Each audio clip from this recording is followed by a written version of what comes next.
પોસીનામાં અજવાળી 11 રોજ બાબા રામદેવ પીરના મહોત્સવની ઉજવણી કરવામાં આવી।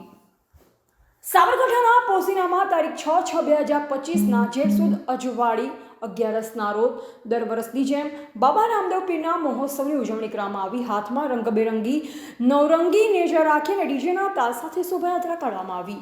તેમજ જયપ્રકાશ કોલોની થઈ, સરદાર ચોક થઈ, હોળી ચોક થઈ, જૈન શેરી થઈ ભગવાન શ્રી રામદેવ પીરના મંદિરે આરતી પૂજા અર્ચના કરી અને સાથે બુંદીના પ્રસાદનું વિતરણ કરવામાં આવ્યું, જેમાં મોટી સંખ્યામાં દરેક ગ્રામ લોકો જોડાયા। આ બંધુ પ્રજાપતિ પંચાલ અને જૈન સમાજના વ્રતસ્થે આયોજન કરવામાં આવ્યું। દરેક ગામમાં લોકોમાં ખુશીનો માહોલ છવાયો હતો। રિપોર્ટર ગિરીશ પ્રજાપતિ, પોસીના।